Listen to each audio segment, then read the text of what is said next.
My name is Cynthia, and I'm 58 years old. I thought retirement would bring me peace until my daughter-in-law decided to destroy my reputation. For most of my life, I believed that kindness and patience could resolve anything. I spent 30 years as a school teacher, teaching children how to think before they spoke, and to always tell the truth. Ironically, it was a lie, one that came from within my own family, that shattered everything I had built. My son, Tyler, had always been the pride of my life. He was thoughtful, hardworking, and had a heart far too gentle for the world. When he met Bianca, he told me she was the one within weeks. I still remember the first time he brought her over. She was stunning, long auburn hair, flawless skin, and that type of confidence that fills a room before she even says a word. I liked her immediately. She called me Mom after the second visit, always offering to help wash the dishes or bring dessert when she came over. At first, I thought I had hit the jackpot in terms of a daughter-in-law. I even told my sister I couldn't have chosen a better woman for Tyler. How naive that sounds to me now. After Tyler and Bianca got married, they bought a little house about 10 minutes away from mine.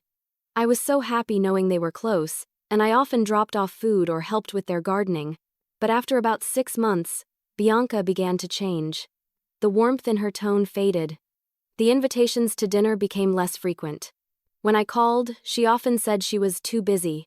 I chalked it up to married life. Maybe she and Tyler were just adjusting. Then, one afternoon, my neighbor, Pauline, came to my door with a look I'll never forget. She was holding her phone, scrolling through Facebook, her lips pressed tight. "Cynthia," she said cautiously, "I think you need to see this." My stomach twisted when I read the post. It was Bianca. She had posted a long message on her Facebook account, public, visible to everyone, accusing me of being an abusive, controlling, manipulative woman. She claimed I had ruined her marriage, that I talked down to her, and invaded her privacy. The lies didn't stop there. She wrote that I once slapped her during an argument, that I had stolen from her purse, and that I was trying to turn Tyler against her. Each sentence was like a knife. Hundreds of people had already reacted. Some commented things like, "That's disgusting," or "Cut her off, girl." Others even shared it, spreading it beyond her circle of friends. I felt my chest tighten as I scrolled through the comments. These strangers didn't know me yet. They hated me, judged me, and believed every word Bianca had written. My hands shook as I picked up the phone and tried to call Tyler. No answer. I called again. Still nothing. Finally, I texted him, "Tyler, what is going on?" He didn't respond. The hours passed like days. My mind spun with confusion and disbelief.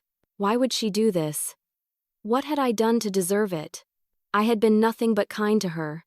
The next day, when I went to the grocery store, I noticed people looking at me differently. One woman I'd known for years avoided eye contact. Another, a cashier I used to chat with, gave me a short nod and looked away quickly. The humiliation burned through me. Later that evening, Tyler finally called. His voice was cold, distant. "Mom, I need to ask you something," he said quietly. "Did you ever hit Bianca?" The question nearly broke me. My own son, the boy I had raised with love and honesty, was doubting me because of her lies.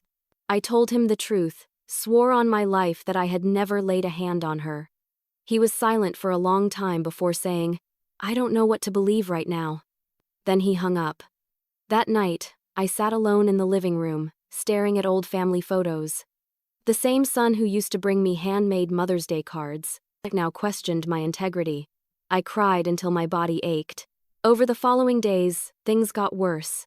Bianca's post spread like wildfire across community groups. People shared it, discussed it, and soon my name became associated with the word abuser. The library where I volunteered asked me to take a temporary break until things were cleared up.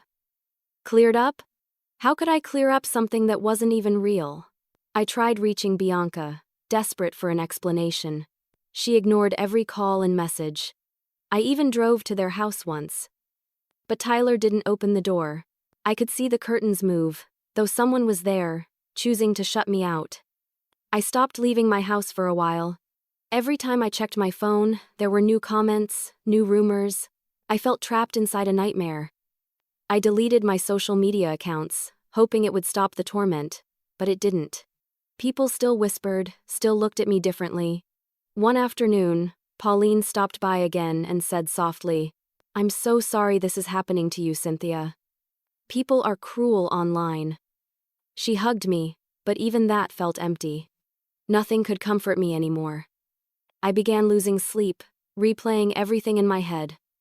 Where had things gone wrong? Had I said something that offended Bianca? Did she always hate me and just pretend otherwise? Days blurred together. My health started to suffer constant headaches, nausea, and a knot in my chest that wouldn't go away. I felt like a ghost of myself. I thought I had reached my breaking point when, one evening, I checked my email out of habit. Amid the usual spam, I saw a strange message in my inbox from an address I didn't recognize. The subject line read, "I know what Bianca's hiding." I hesitated before clicking it. Inside was a single sentence. "Cynthia, you don't deserve what she's done to you, and I can prove she's not who she says she is." Within days, strangers were attacking me online, and my quiet world became a nightmare. The email from the mysterious sender haunted me all night, but before I could even think about replying, things spiraled further out of control. The lies Bianca had written about me weren't just sitting on her Facebook page anymore, they had spread everywhere. Screenshots, gossip posts, and twisted versions of the story had popped up in local forums, neighborhood groups, and even small online communities I'd never heard of. My name was everywhere. People I didn't even know were tagging me in hateful comments, calling me names I couldn't repeat. One comment read, "Women like her shouldn't be allowed near family." Another said, "Typical toxic mother-in-law. She probably deserves worse." I had to stop reading, but curiosity or maybe disbelief always pulled me back. Every refresh brought new venom. The post reached my church community too. On Sunday morning, when I arrived at service, people who once smiled warmly at me suddenly looked away. The pastor's wife, who had been my close friend for years, gave me a polite nod but didn't stop to chat. I sat in the pew, trying to hold myself together, but I felt every whisper behind me like a knife in my back. When I returned home that afternoon, I found an email from the library where I volunteered twice a week. The message was brief but devastating. "Given the current allegations circulating online, we believe it's best to suspend your volunteer position until further notice." I just stared at the words, numb. I hadn't even been accused of anything real. There was no police report, no investigation, nothing. Just lies that the internet had turned into truth. I picked up the phone and called Tyler again. This time he answered, but his tone was hesitant. "Mom," he began softly, "Bianca's saying you've been sending her threatening messages. Is that true?" My heart dropped. "What? Of course not. I've done nothing like that. She showed me screenshots," he said. "Messages from an account with your name." I could barely breathe. "Tyler, I don't even have Facebook anymore. I deleted everything." He sighed heavily. "I don't know what's going on. Bianca's really upset. Maybe it's best if we just keep some distance for a while." The silence that followed was unbearable. When he hung up, I realized what Bianca had truly taken from me, not just my reputation, but my son's trust. That night, I couldn't eat or sleep. I kept staring at my phone, my mind racing. What kind of person would go to such lengths to destroy someone who had only ever been kind? I thought about that first day I met her, how genuine her smile seemed. It was all an act. Every mom she had ever said was poison dressed in sweetness. Over the next few days, the phone rang constantly, some calls from reporters wanting a comment, others from blocked numbers spitting insults. I stopped answering altogether. My home, once filled with laughter and the smell of baked bread, felt heavy and suffocating. Even stepping outside to check the mail felt risky, as if every neighbor might be watching, judging.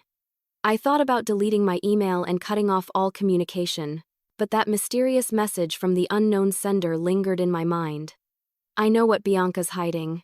The words repeated over and over like a whisper in the dark. Part of me wondered if it was just another cruel trick. Maybe Bianca had set it up to mess with me further. Still, I couldn't ignore the flicker of hope that maybe, just maybe, someone knew the truth. I decided to reply, writing only, "Who are you, and what do you know?" Then I waited. Hours passed. Nothing. To distract myself, I turned on the TV. But every channel felt unbearable: talk shows discussing online drama, segments about cyberbullying, stories about people ruined by rumors. It all felt too close to home. That evening, Pauline came by, again. She brought over a casserole, the kind she used to make when my husband was alive. "You shouldn't be alone right now," she said gently. I tried to smile, but I couldn't even lift my fork. "Have you spoken to Tyler?" she asked. "Barely," I whispered. "He doesn't believe me. He thinks I could have done those things." She shook her head. "He'll come around. Lies have short legs, Cynthia. The truth always catches up." Her words were kind, but they didn't feel real.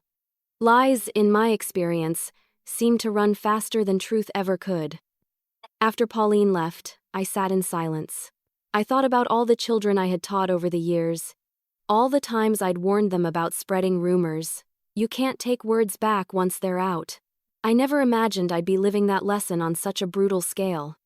Before going to bed, I checked my email one more time. There it was, a new message from the same address. The subject line read, "Proof." My hands trembled as I opened it. Inside was a single sentence: "Bianca has been lying to everyone, and I can show you why." Attached was a file labeled "Screenshots." Zip. I stared at the attachment, my heart pounding.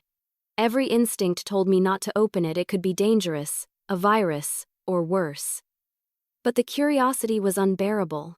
My finger hovered over the mouse for a long time before I finally closed the laptop.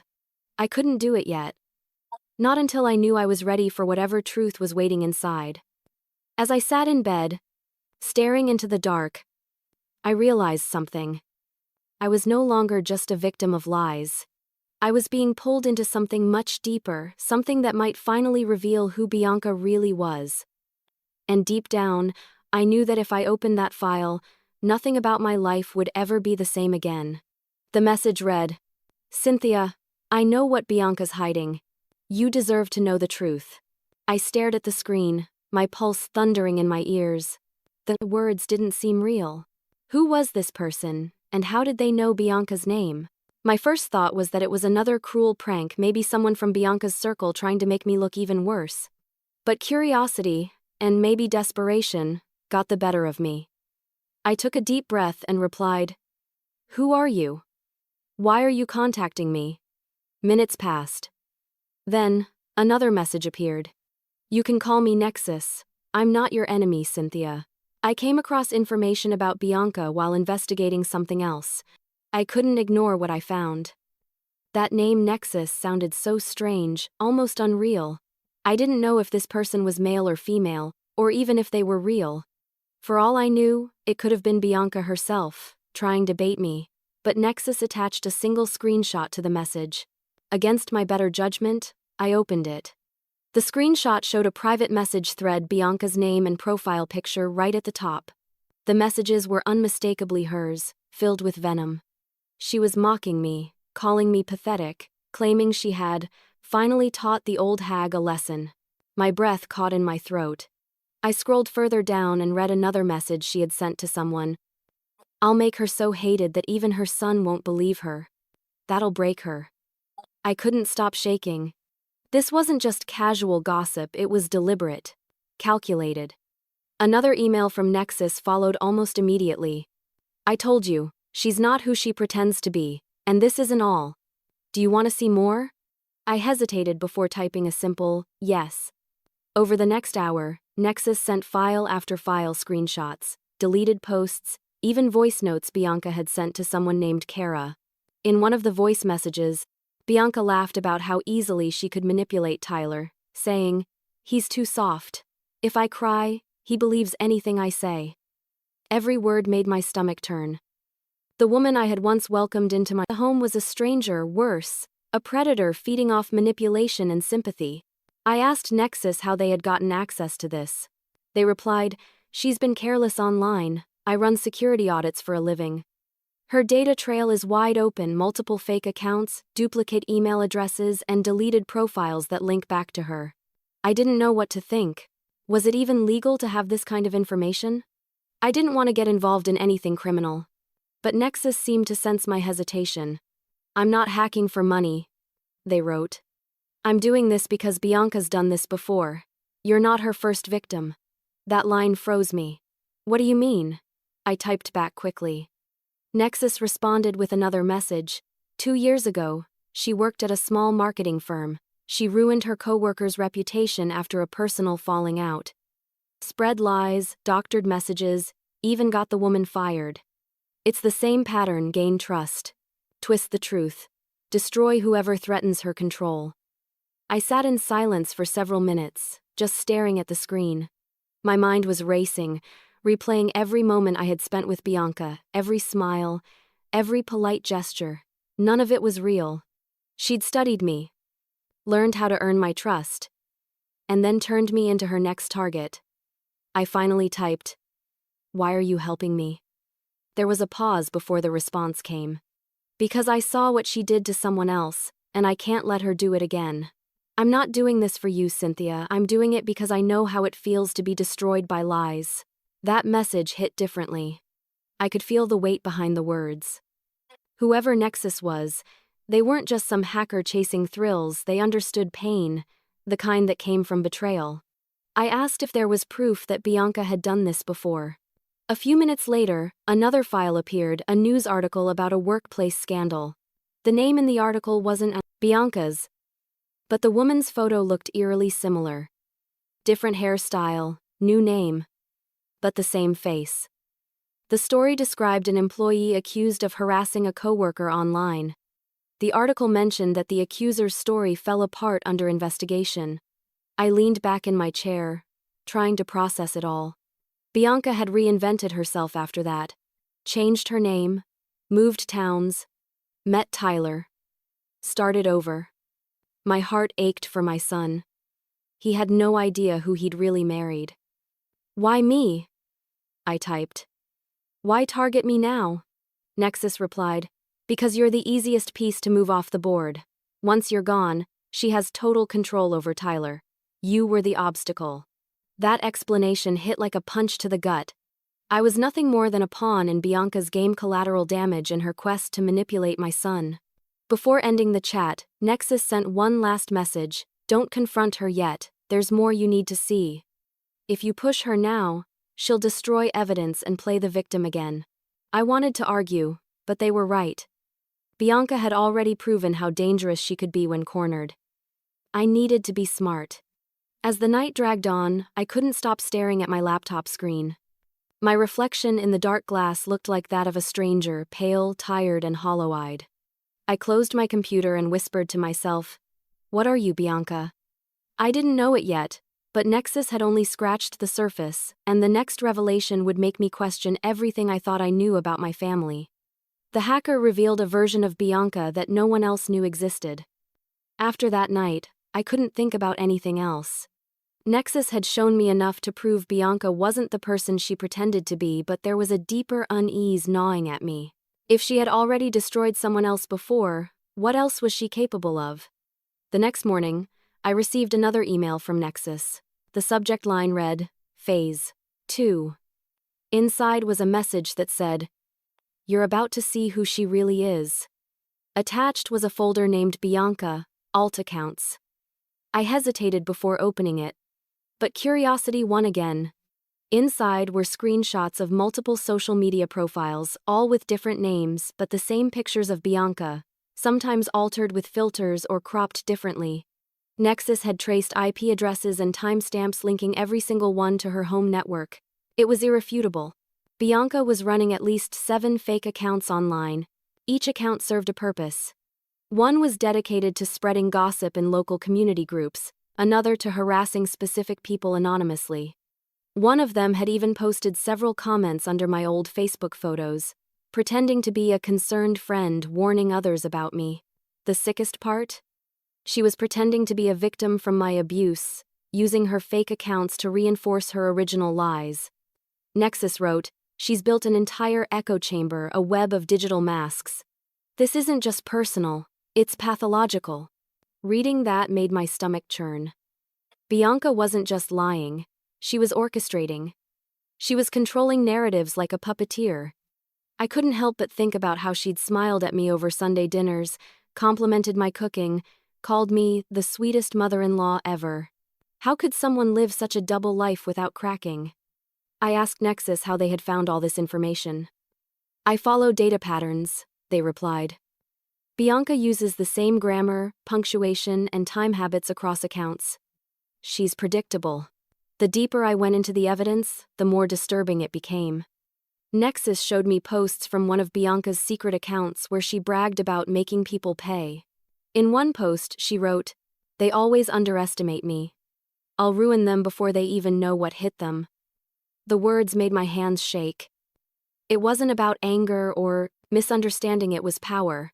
She enjoyed watching people fall apart. Then Nexus sent me another file, this one labeled Victim 1. Inside was a conversation between Bianca and another woman named Maribel. The messages revealed that Bianca had once been close friends with her, until Maribel got a promotion that Bianca wanted. Within weeks, Bianca began spreading rumors that Maribel had cheated on her husband with their boss. Screenshots showed her sending fake messages to prove it. Maribel lost her job. And from what Nexus gathered, her marriage didn't survive either. I covered my mouth, horrified. The realization hit me, this was Bianca's pattern. She found someone to envy, someone she couldn't control, and destroyed them piece by piece. I had simply become her next project. What kind of person does this? I asked Nexus through email. Their reply came quickly. Someone who thrives on chaos. She gets validation from destruction. It's not about you personally, it's about control. I couldn't sleep that night. I lay in bed, thinking about how she'd smiled at Tyler, kissed his cheek, called him babe, in that sweet tone that now felt like venom. I wanted to tell him everything, but I knew Nexus was right, I needed more proof. Tyler was still under her spell. If I confronted her too early, she'd twist it all again. The next day, I received another email from Nexus. "This next file will explain why she does what she does," it said. The attachment was encrypted, requiring a password. I wrote back asking for it. A few seconds later, Nexus replied, "Use the word control." I typed the password and opened the file. Inside was a collection of audio recordings. In one, Bianca was speaking with someone I didn't recognize, a man. Her tone was cold, almost threatening. "You know what happens if you tell anyone," she said. "I'll make sure your wife finds out everything." The man's voice trembled, as he replied, "You can't keep doing this, Bianca." She laughed. "Watch me." My entire body froze. It wasn't just cruelty, it was blackmail. The following files revealed more. Nexus had pieced together that Bianca had been in a relationship with this man, a married coworker, before she met Tyler. When things ended badly, she threatened to expose him unless he helped her cover up her past. I realized I was listening to the moment where the mask slipped. She wasn't the innocent, misunderstood woman she pretended to be, she was a manipulator who used fear to keep people silent. I sent Nexus an email, "Why are you showing me all this?" Their response was chilling. "Because this is the part she hides even from herself. And because you deserve to know what kind of person is living beside your son." For the first time in weeks, I felt something I hadn't felt since all this began: anger. Real, burning anger. I had spent days crying, doubting myself, and feeling powerless.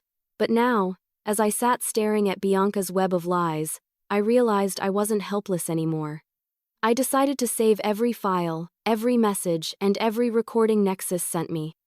I made a private folder on my computer titled Truth. I wasn't sure what I'd do with it yet, but I knew it would be my shield when the time came. As I closed my laptop, another email from Nexus appeared, almost instantly. It said, "There's one last file you need to see. It's the key to everything." The file name was simple, Vid Secret. I stared at it for a long moment, my fingers trembling above the keyboard. But in the end, I double-clicked the file, and what I saw next made my blood run cold. The file contained a video, one that would destroy Bianca's image forever. When I opened the video, my hands were shaking so badly that I almost dropped the mouse. The image flickered for a few seconds before it stabilized. The footage looked like it had been recorded on a phone, slightly grainy, the lighting dim, the background a cluttered living room that wasn't familiar to me. Then Bianca appeared on screen. My heart stopped. She wasn't the polished, graceful woman I'd always seen, no perfect makeup, no poised smile. She looked agitated, pacing back and forth with a drink in her hand. Across from her sat a man, his face partially visible but his voice unmistakably angry. "You said this was over, Bianca." The man snapped.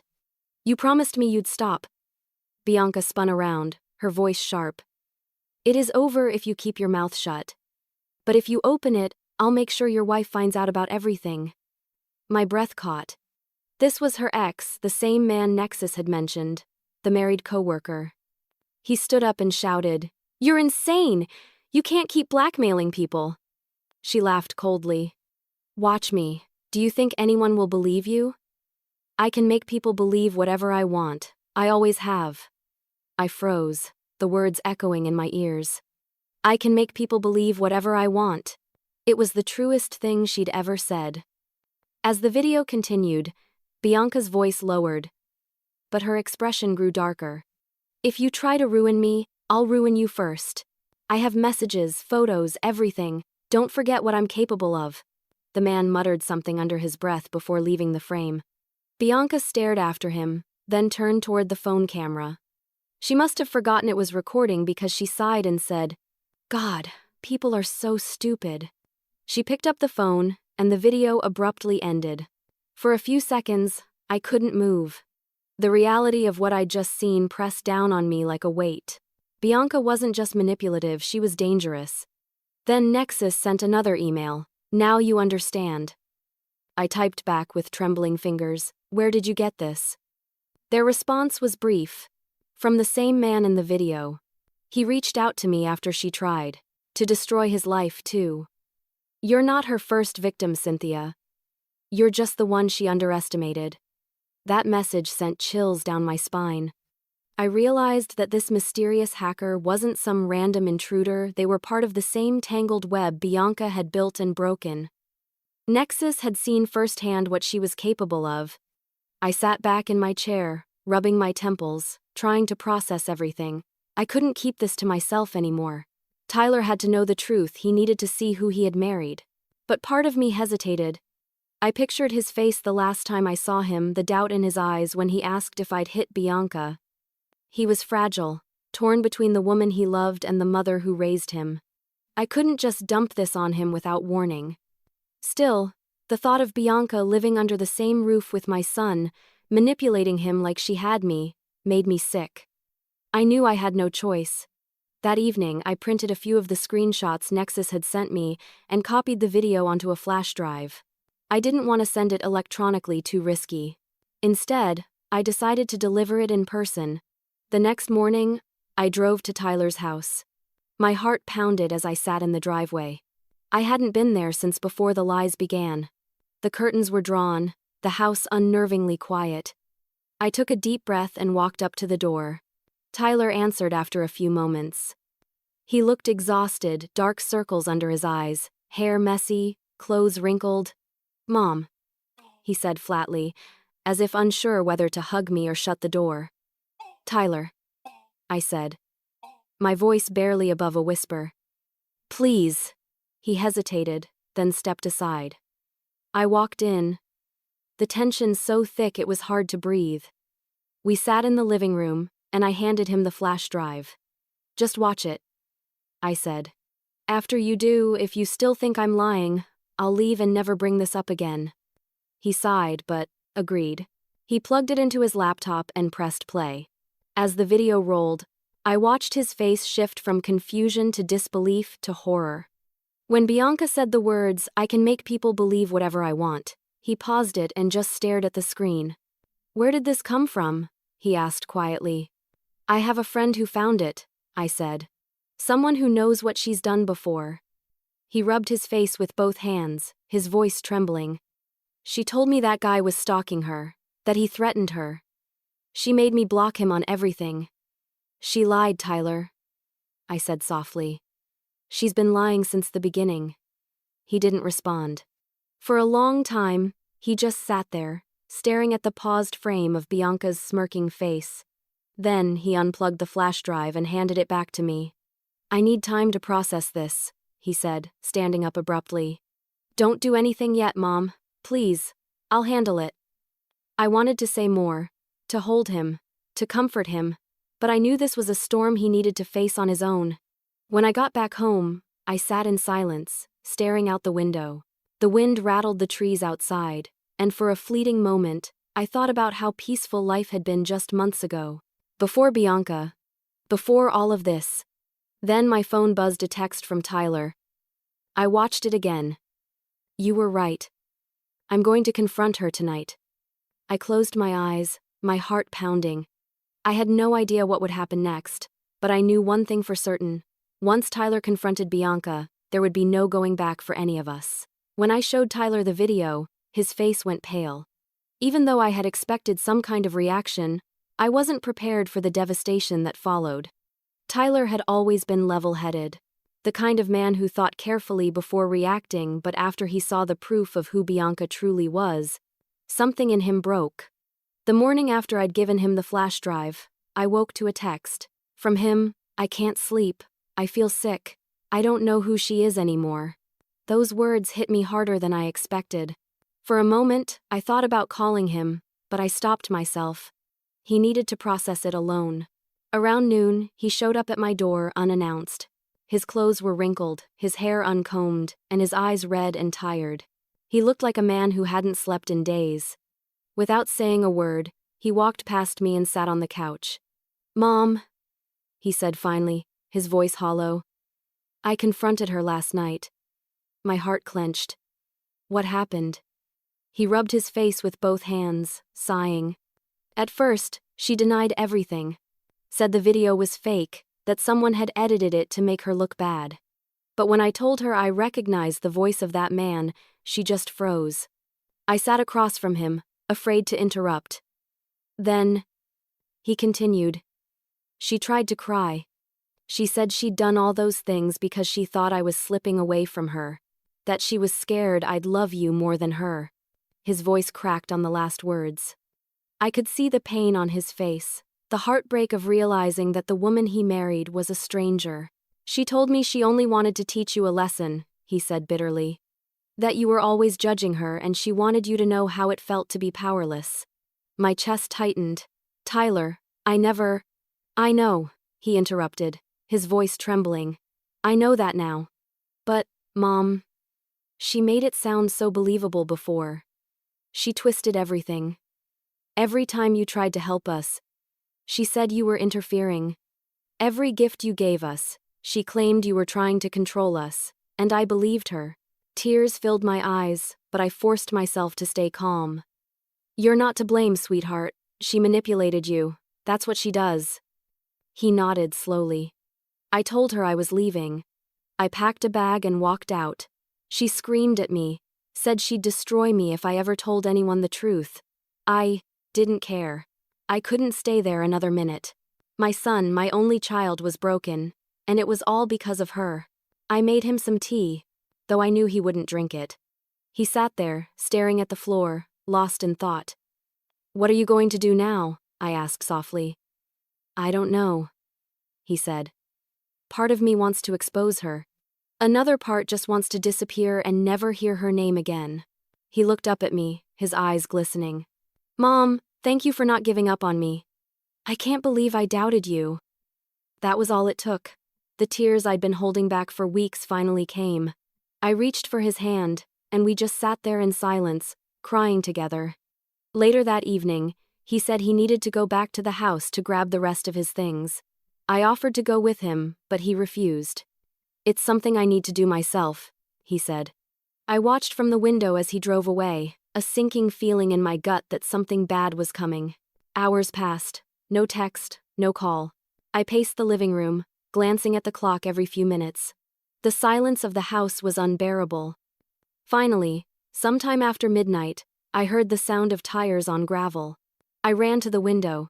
Tyler's car had pulled into the driveway. He stepped out slowly, carrying a small suitcase. His face was pale, his expression hollow. When he walked through the door, I didn't need to ask what had happened. I could see it written all over him. "She admitted it," he said quietly. "All of it." My breath caught. "Everything?" He nodded. "She told me she made the fake accounts. Said she didn't think it would go that far, but once it started, she couldn't stop. She said it gave her power, made her feel important. She laughed when I told her people had believed her lies. She said, 'See, I told you I could make anyone believe anything.'" I felt sick. Tyler dropped onto the couch, his voice cracking. "She said you were just the start. She had plans for others too. She even joked about doing this to her old co-workers again under new names. She's not well, Mom." I sat beside him, speechless. I wanted to comfort him, to tell him it would be okay. But I knew it wouldn't be, not for a long time. He pulled a folded piece of paper from his pocket and handed it to me. "I found this on her desk. It's a list of usernames and passwords. I think these are all her fake accounts." I stared at the list, horrified. It was longer than I expected, at least 10 usernames, each linked to different platforms. It wasn't just manipulation, it was obsession. "I don't know what to do with it," he said quietly.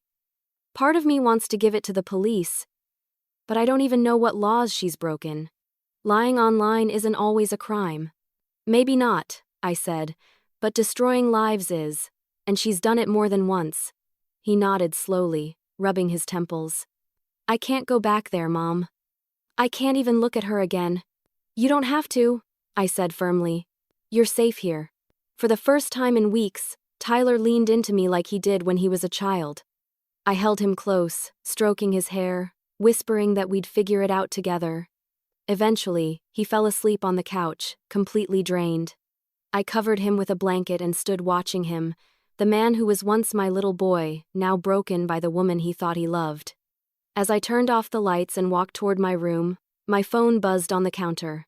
A new message, from Nexus. It read, "You've done the right thing. But be ready, Bianca won't accept defeat easily."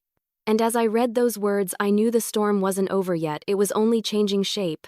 "Mom, she admitted everything," he whispered, broken. The next morning, the house was silent except for the faint ticking of the kitchen clock. Tyler sat at the table with his coffee untouched, staring into nothing. His eyes were red, swollen, and empty, the kind of look that comes from realizing your entire life was built on lies. I sat across from him, waiting for him to speak, but he just kept his head down. When he finally looked up, his voice was flat. "She didn't even cry when I told her I was leaving.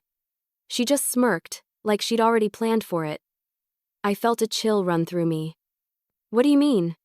"She said she knew I'd come crawling back eventually, that no one would believe me if I tried to tell people what she'd done."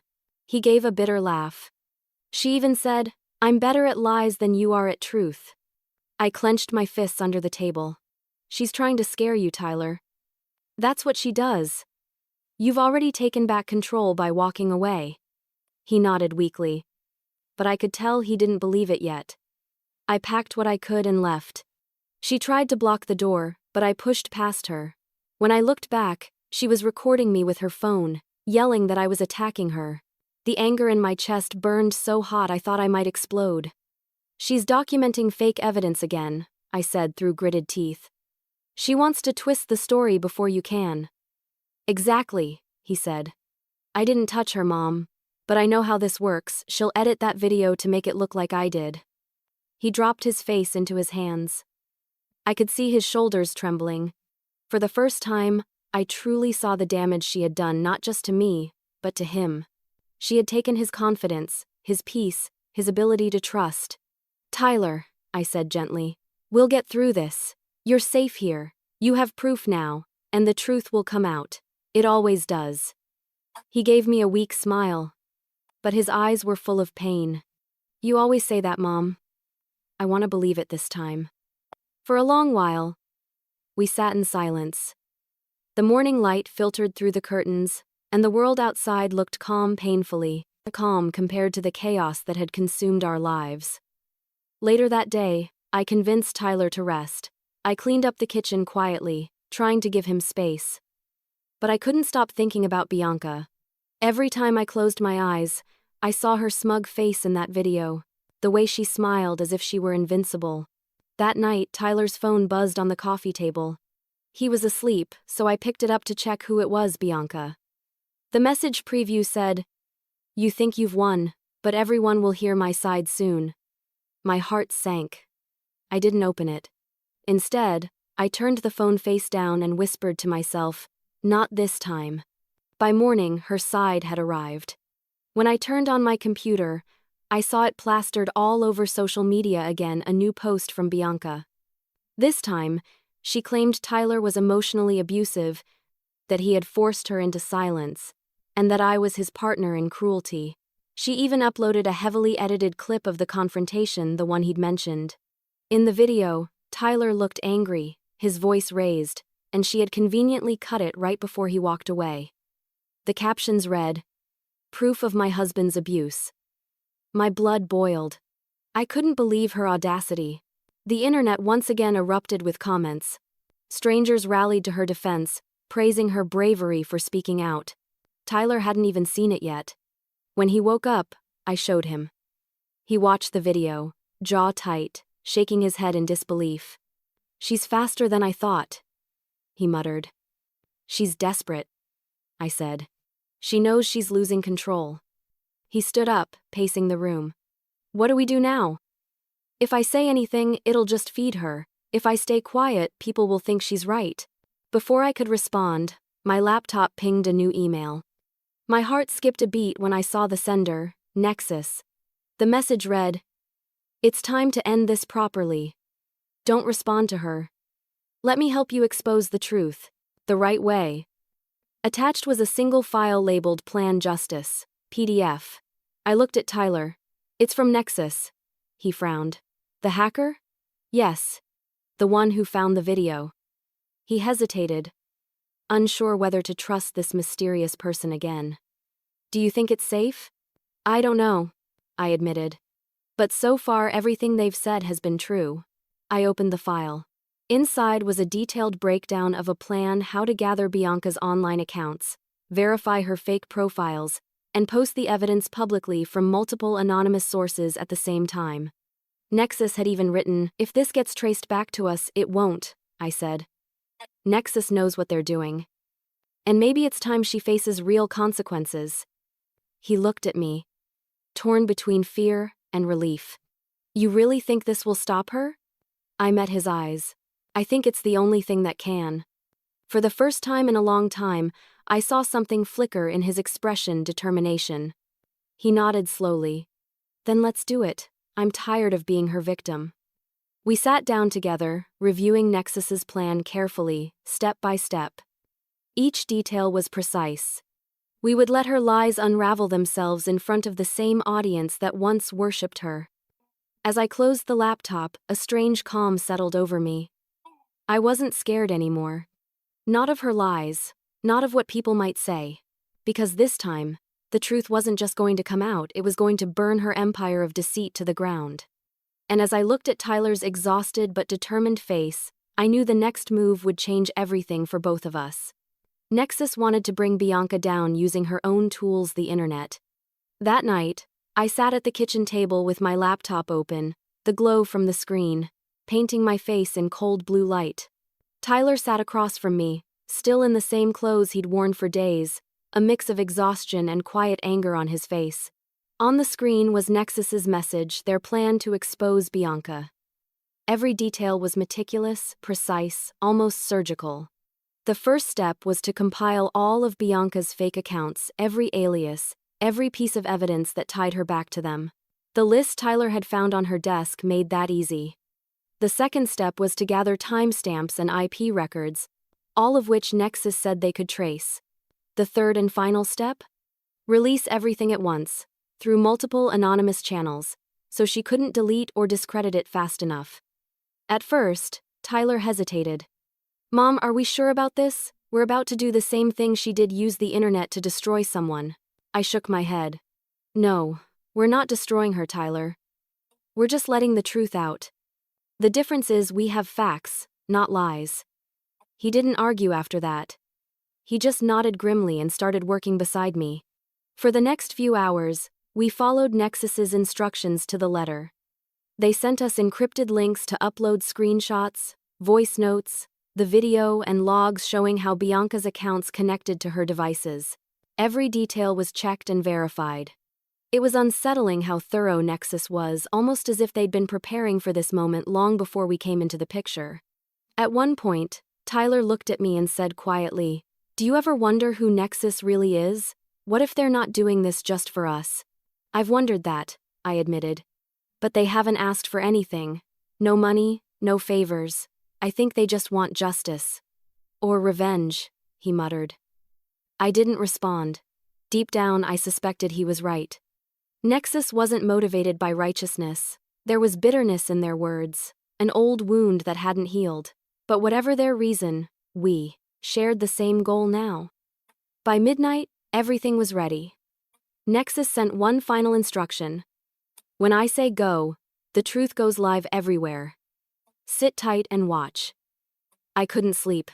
My heart thudded in my chest as I stared at the clock.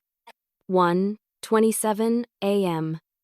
The house was dark and silent except for the hum of the refrigerator and Tyler's slow breathing in the next room. I sat there, clutching a mug of cold tea, waiting.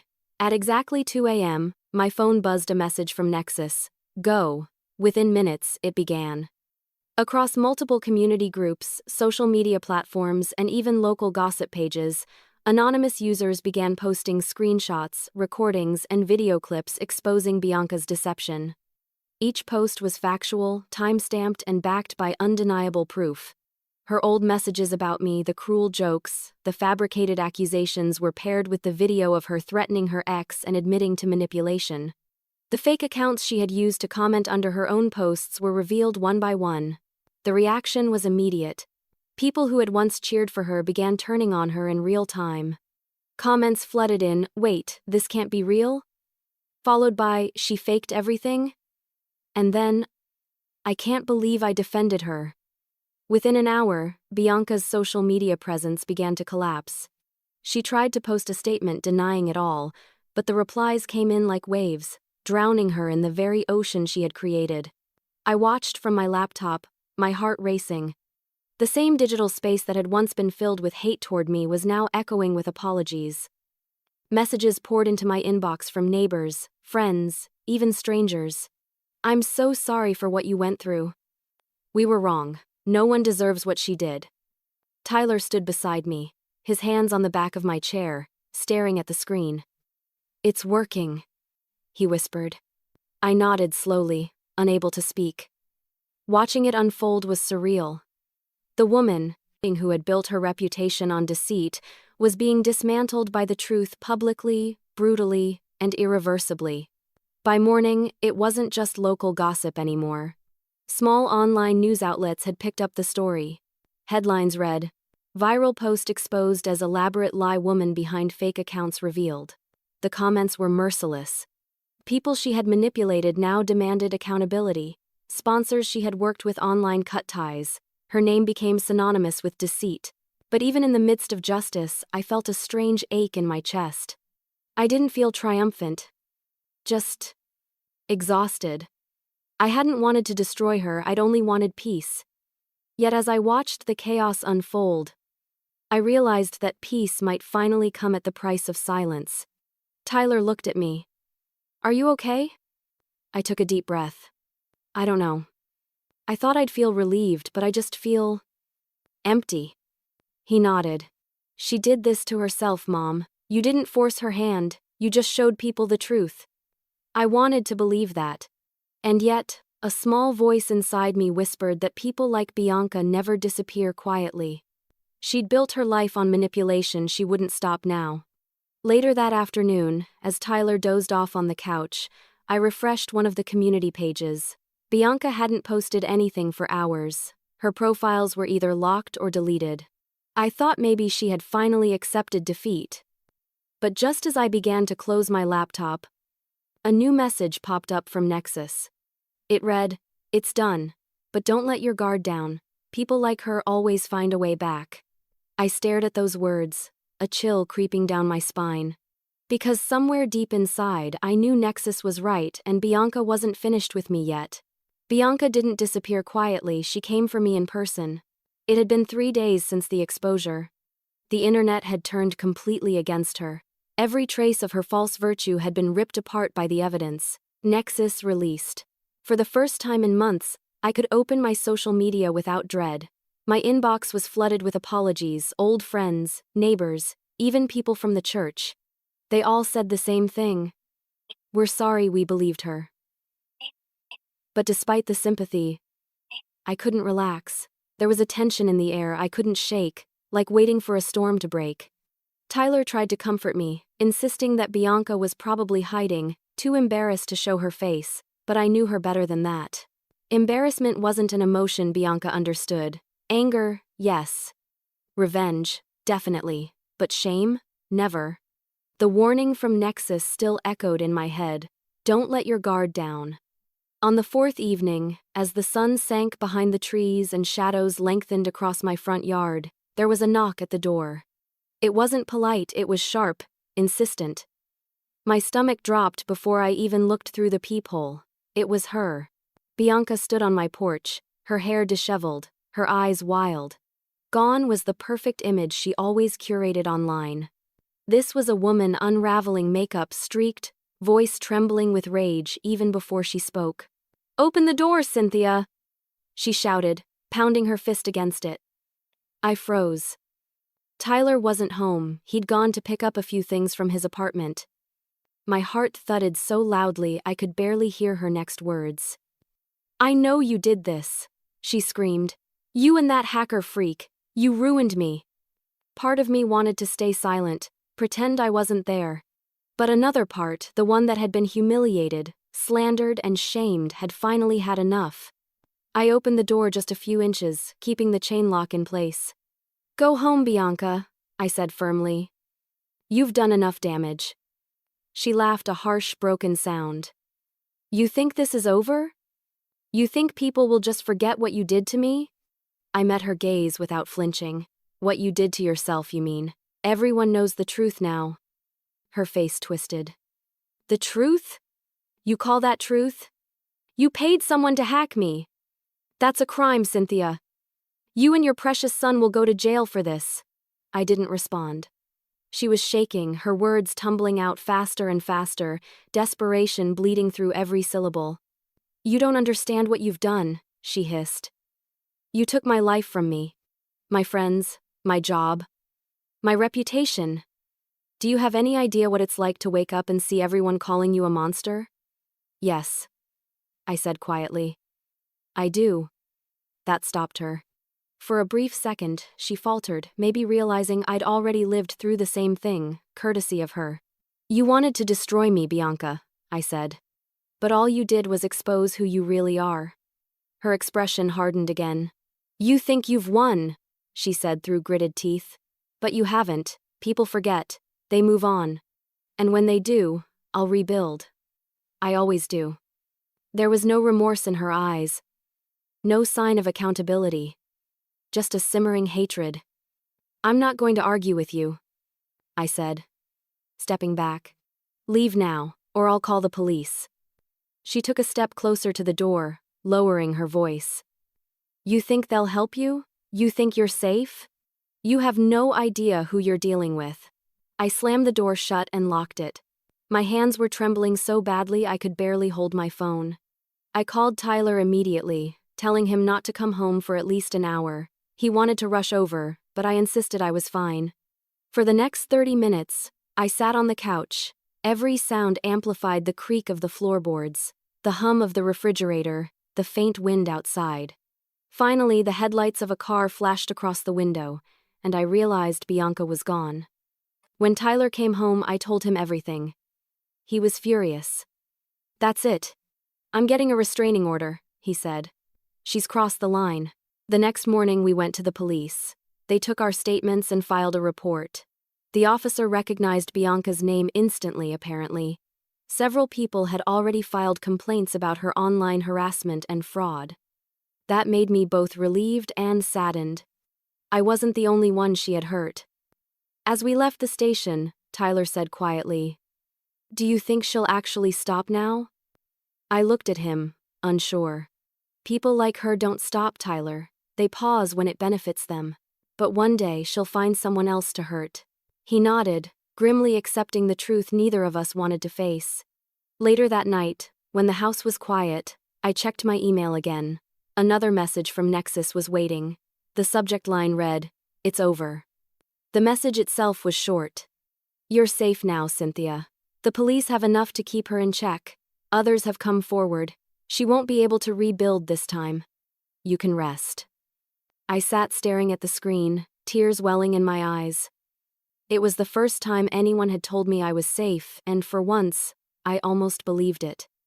I typed back, "Thank you. I don't know who you are, but you saved me." A few seconds later, a final reply came. "No one deserves to be destroyed by lies. Take your life back, Cynthia." The truth won. I closed my laptop and exhaled slowly. The house felt lighter somehow, quieter. Tyler walked in a few minutes later and asked, "You okay?" I smiled faintly. For the first time in a long time, I think I am.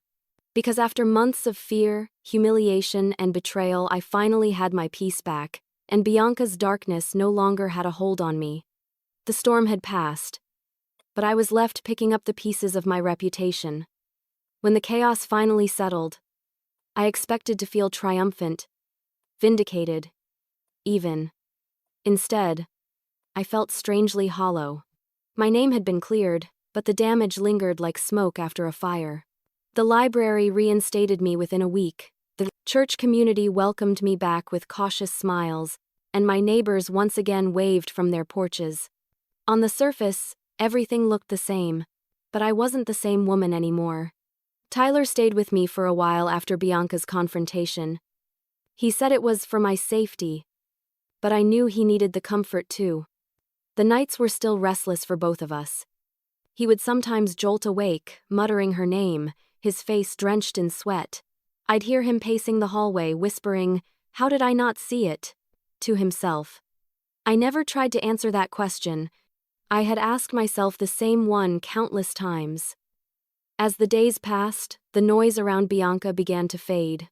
The online discussions slowed, the posts were buried under newer scandals, and people moved on as the internet always does. Her social media accounts were gone, deleted one by one, and her name had practically vanished from search results. It was as if she'd never existed. But for me and Tyler, she had left scars that couldn't be erased.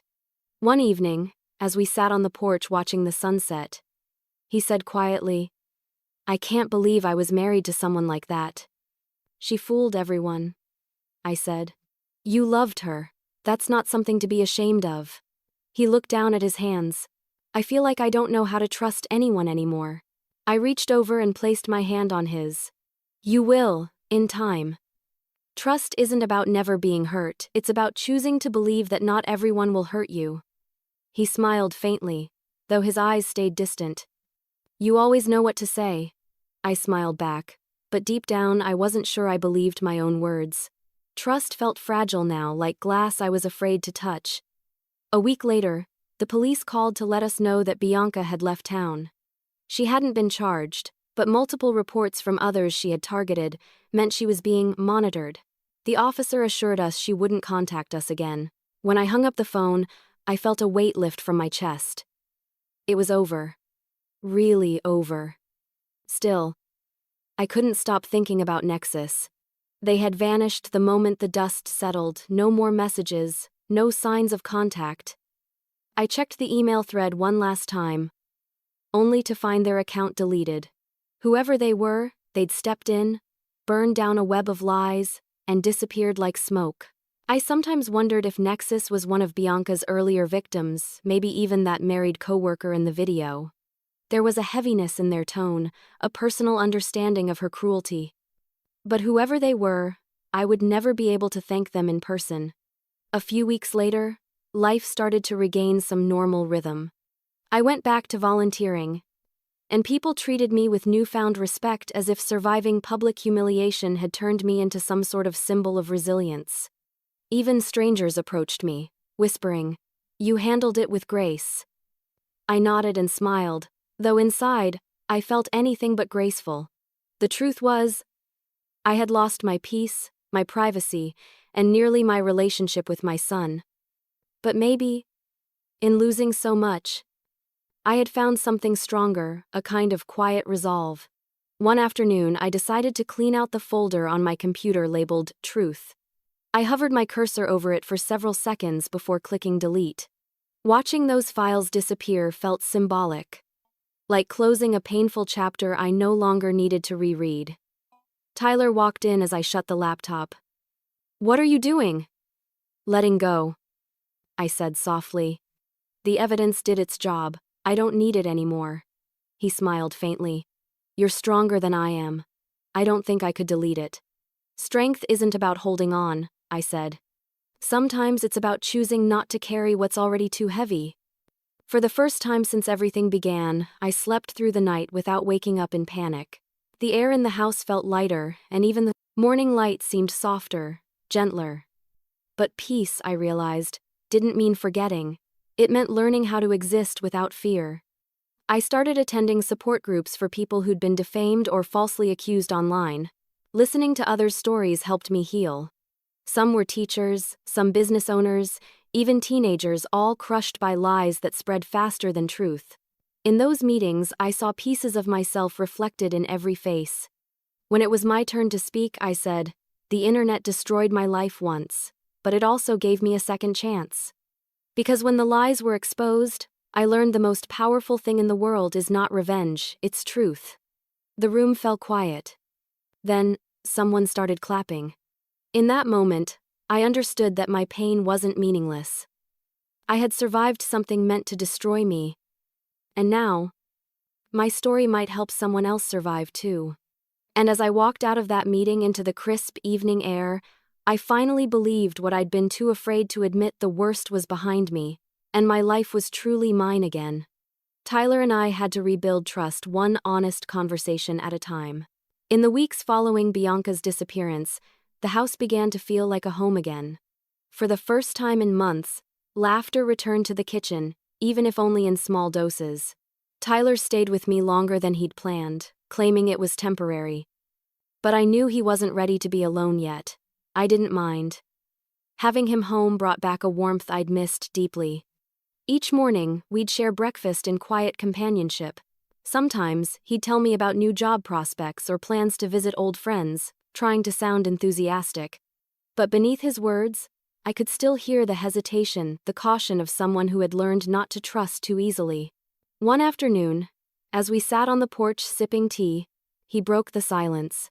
"Mom, I'm sorry for not believing you," he said, his voice low but steady. "When Bianca told me those things, I should have known better.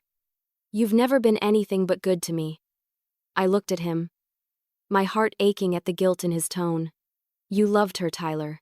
Love makes us blind to things we don't want to see. That's not your fault." He shook his head. "Still, I should have defended you. You didn't deserve any of it." I reached over and touched his hand. "We both got hurt, sweetheart, but we're still here. That's what matters." He smiled faintly, and for a moment, he looked like the boy I used to know, the one who'd build forts in the living room and fall asleep under a blanket of stars made from glow-in-the-dark stickers. The memory filled me with both sadness and comfort. Over the next few days, we really talked in a way we hadn't in years. About the past, about how Bianca had changed him, about how her lies had nearly broken our family apart. Every conversation stripped away another layer of tension between us. It wasn't easy, but it was necessary. One evening, while cooking dinner together, Tyler said, "I think I forgot what real love is supposed to feel like." With Bianca, it was like walking on eggshells, always trying to keep her happy, always scared to say the wrong thing. "That's not love," I said gently. "That's control. Real love gives you peace, not fear." He nodded slowly. "I guess I've got to relearn that." "You will," I said. "And when you do, it'll be with someone who deserves your heart." We ate in silence after that, but it was a peaceful silence, the kind that didn't need to be filled. Outside, the world kept moving on. The gossip had died down completely. People no longer whispered when I walked into the grocery store or crossed paths with them at church. The community that once turned on me now looked at me with something like respect, though I wasn't sure if it came from guilt or admiration. Either way, I accepted it. In time, I found purpose again. I started volunteering at a support center that helped victims of online defamation and digital abuse. Listening to their stories reminded me how easily lives could be destroyed by rumors and falsehoods. I shared my own story cautiously, never using names, but enough to let them know I understood their pain. One woman, younger than Tyler, cried as she told me how her ex had spread lies about her online. "I thought my life was over," she said. "But hearing you talk, it makes me believe it's possible to get through it." I smiled, feeling a warmth in my chest that I hadn't felt in a long time. "You can," I told her. "It hurts now, but one day you'll wake up and realize their lies no longer define you. That day changes everything." After those meetings, I'd come home and tell Tyler about the people I met, not their details but their resilience. He listened with genuine interest, often nodding thoughtfully. "You're helping people, Mom," he said one evening. "You turned something awful into something good." "I had to," I replied. "If I didn't, all that pain would have been for nothing." He leaned back, exhaling slowly. "I wish I could do that, turn pain into something useful." "You already are," I said softly. "Every day you choose to heal instead of hate, you're proving that her power over you is gone." He gave me a quiet smile. "You really believe that?" "I do," I said. "I believe in you." That night, I noticed a shift in him, subtle, but real. The heaviness in his eyes began to lift. He started going out again, reconnecting with friends, even attending a few community events. A few weeks later, he mentioned a new coworker he'd met, a woman named Erin. He spoke about her cautiously at first, but I could hear the warmth in his tone. When I teased him, "Don't rush it," I said with a smile. "But don't close yourself off, either. The world still has good people, Tyler." "I know," he said, smiling back. "I see that now." Watching him heal filled me with quiet pride. For the first time in a long while, the air around us felt light, no tension, no shadows, no ghosts of Bianca haunting our every thought. Still, every now and then, I'd think about Nexus. Who they were, why they'd chosen to help me. I thought about emailing, but there was no address anymore. Just silence. Until one evening, as I sat on the porch watching the sunset, my phone buzzed with a notification, a new message from an unknown sender. The subject line froze me in place. It read, "It's Nexus. We need to talk." And just like that, I realized my story with Bianca and with Nexus might not be over after all. Nexus wasn't gone, they had one last revelation. I sat staring at the notification for a long time before I opened it. My heart pounded the same way it had the first time Nexus ever reached out to me. Part of me hoped it was just a mistake, some glitch in the system, but curiosity, as always, outweighed fear. I clicked on the message. It read, "Cynthia, I've been watching Bianca's digital trail. You should know what she's planning next." My breath caught in my throat. Planning next? The words alone made my stomach twist. I thought it was over. She had deleted her accounts, vanished from town, and become a ghost of her former self. What could she possibly be planning now? I typed back quickly. "What do you mean?" "I thought she was gone." The reply came within seconds. "She's not gone. She's reinventing herself again. New name, new city, new life. I've tracked the same digital patterns, same writing style, same posting times, same grammar. She's building a new identity." I read the message twice, my hands trembling. It didn't surprise me. Not really. Bianca had always been addicted to control and attention. She couldn't stand to be irrelevant. She was addicted to validation like it was oxygen. "Where is she?" I asked. Nexus responded, "A small town 2 states away. She's calling herself Becca Nolan now. Working at a marketing firm again. and she's already started befriending new people online. I pressed my lips together, anger simmering beneath the surface. Does she know you're watching her? I asked. No, I learned my lesson last time, but I thought you should know. She's already telling people she's a victim of slander. She's rewriting the story, casting herself as the woman who was hacked and destroyed by a jealous mother-in-law. I stared at those words, feeling both sick and unsurprised. It was the same pattern repeating itself. Lies built on lies, each new version of her life sculpted to make her look like the wounded hero. Tyler came into the room just then, holding his phone. Everything okay, Mom? I hesitated, then turned the laptop toward him. He read the message silently, then muttered, Unbelievable. She just doesn't stop. No, I said softly. People like her never do, he frowned. So what do we do? Expose her again? I shook my head. No, Tyler. We've already done our part. We've told the truth. The rest isn't ours to fix. He looked unconvinced, but he didn't argue. Deep down, I knew he wanted to fight. To make sure she could never hurt anyone again. But I was done living in that war. My peace wasn't something I was willing to sacrifice again, not even for justice. Still, after Tyler went to bed, I sat there staring at the screen. Nexus hadn't written again. I couldn't decide if I was grateful or uneasy about that silence. Finally, I typed one last message. Thank you for letting me know. But please, don't involve me anymore. I just want to live in peace. Minutes later, a final reply came. Understood. But I'll keep watching. Not for you, for the next person she tries to destroy. That message lingered in my mind for days. Knowing that Bianca was out there somewhere, weaving new lies under a new name, made me feel cold. I didn't want to think about her anymore, but I couldn't deny the relief that Nexus, whoever they were, was still out there, quietly guarding others from her poison. Weeks passed. Tyler began to rebuild his life therapy sessions, a new job, even tentative plans to move into a small apartment of his own.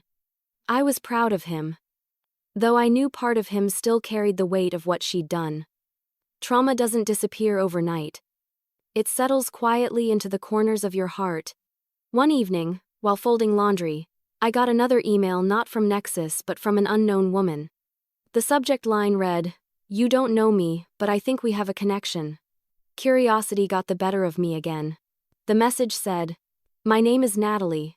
I used to work with someone named Becca Nolan. She told me she was the victim of an online smear campaign by her ex-husband's family. But I found something online that didn't add up a story about a woman named Bianca. And when I looked closer, I realized they're the same person. I think she's starting again. I sat frozen, my pulse pounding in my ears. Attached were screenshots, new posts, new photos, all under Bianca's alias. Different hairstyle, different town, same piercing eyes. The familiarity of her deceit was suffocating. I forwarded the email to Nexus with just 3 words. She's doing it again. Nexus replied within minutes. Already on it, you did the right thing. That was the last time I ever heard from them. In the following weeks, I tried to put it all behind me. Bianca's new identity didn't spread far. Maybe Nexus managed to shut her down before she caused too much harm. Maybe she finally met someone who saw through her quickly. Or maybe, for once, the truth outran her lies. I didn't ask. I didn't want to. No. One morning, as I watered the garden, I realized how much quieter my life had become. No messages from strangers, no calls from reporters, just peace, gentle, unremarkable peace. When Tyler came by that evening, he noticed it too. You look lighter, he said with a grin. I feel lighter, I admitted.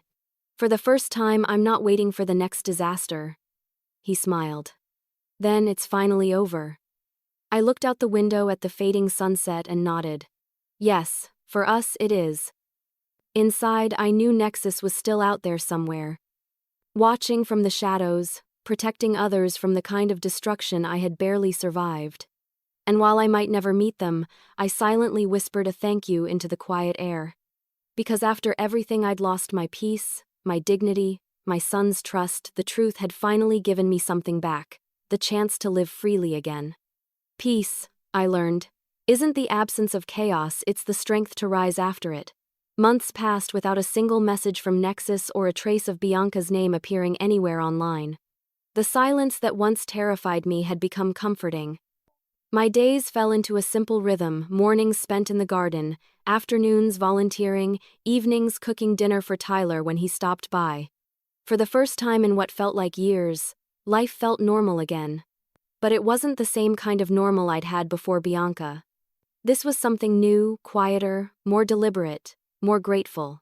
I had learned to cherish calm moments because I knew how easily they could be stolen. One sunny afternoon, I found myself tending to my roses when I realized I was humming. It startled me, I hadn't noticed. I'd started doing it again. That small sound, so ordinary, meant more than I could explain. It meant healing. Tyler was healing too. He had moved into a cozy apartment across town and was doing well at his new job. He seemed lighter every time I saw him. His laughter came easier, his shoulders less tense. When he talked about work or friends, his eyes didn't carry that shadow of hesitation anymore. And then there was Erin. He had mentioned her casually at first, a coworker who likes hiking, but as weeks went by, her name appeared more often in conversation. One evening, as he helped me put away dishes, I teased him gently. "This Erin must be special." He smiled, a little sheepish. "She's different, Mom. She doesn't play games. She listens. She's kind." I could hear the cautious hope in his voice, and it filled me with warmth. "Then don't let fear make you hold back," I said. "You deserve good things, Tyler." He gave me that same soft smile he used to when he was a boy and said, "So do you." That night after he left, I stood by the window, watching the glow of his car fade into the distance. The air was cool and still. I whispered to myself, maybe we really are free. In the weeks that followed, I found new ways to fill my time. I started a small blog called Threads of Truth. It wasn't anything fancy, just a quiet space where I wrote about forgiveness, resilience, and surviving false accusations. I didn't name names or reveal details, but I told stories of endurance my own and those of people I'd met in support groups. To my surprise, people began reading. Comments trickled in from strangers thanking me for sharing my words. One woman wrote, "Your story gave me courage to tell mine. Thank you for reminding me that lies don't have the final say."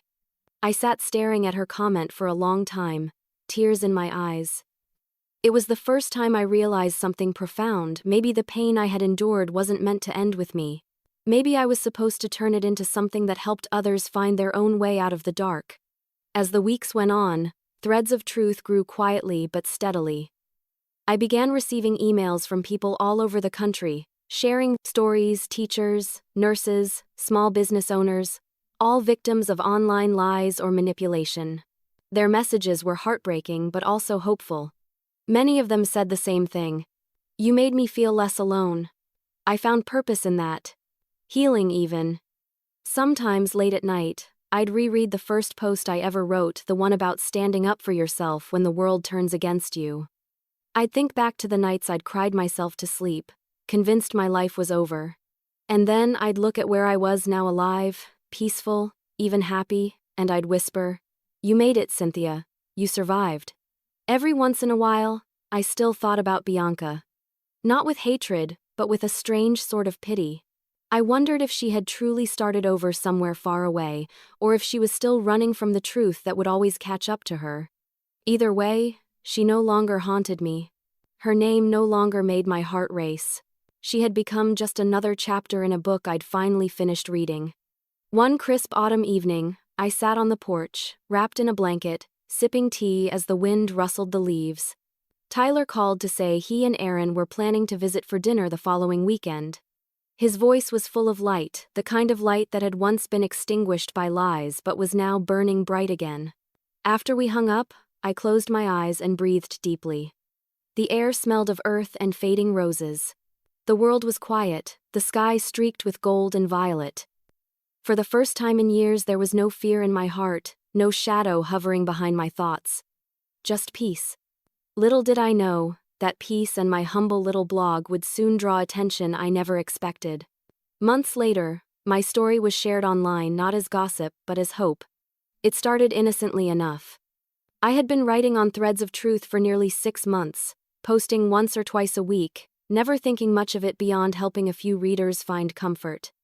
But one evening, I received an email from a journalist named Melissa Carter. She said she had been following my blog for a while and wanted to feature my story in an article about resilience and digital defamation.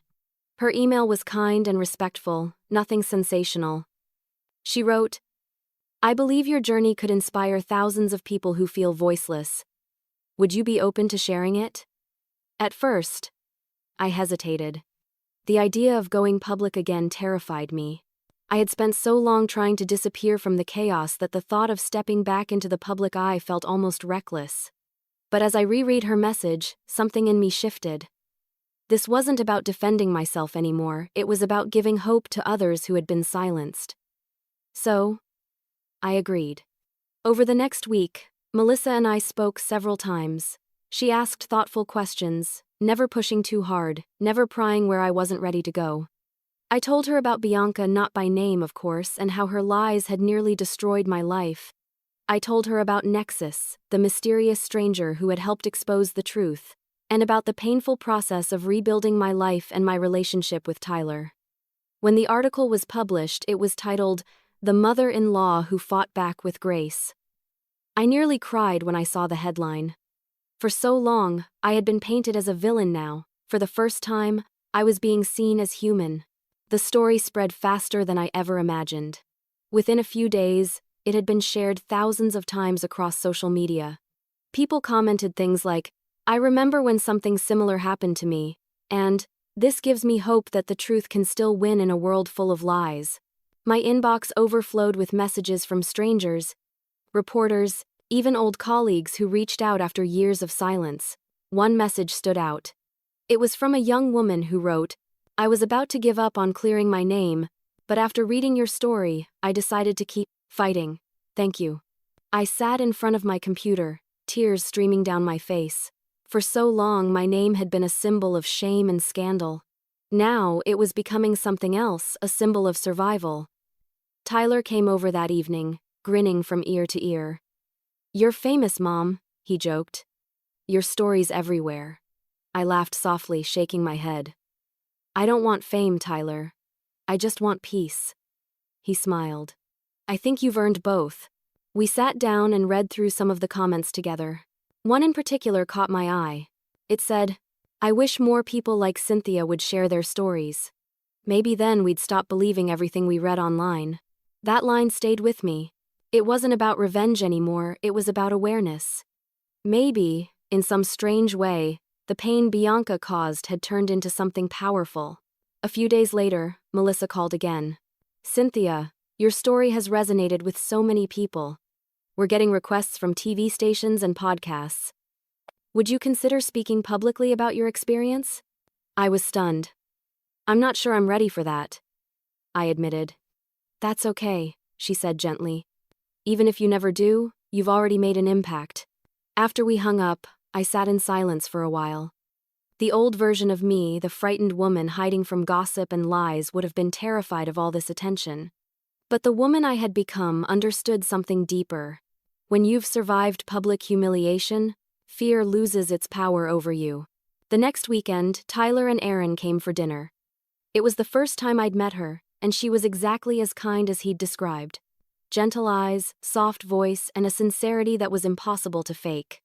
As we talked over dinner, I watched how she looked at my son with genuine care, not control. For the first time, I saw Tyler happy again.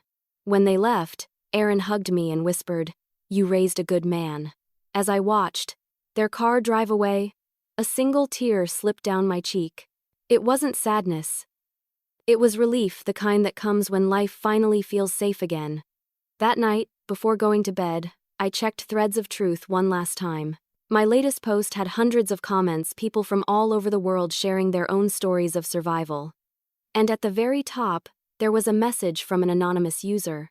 No name, no photo, just one line. "Truth always finds its way home." I smiled softly. I didn't need to wonder who it was. Nexus had found me again, just long enough to remind me that I wasn't alone, that even in the darkest corners of the internet, there were still people fighting for what was right. I closed my laptop and looked out the window at the moonlit garden. My roses swayed gently in the night breeze, glowing silver under the pale light. For the first time in years, my heart was still. Because in the end, the woman who was once silenced became the voice others needed to hear, and that, I realized, was the truest form of revenge.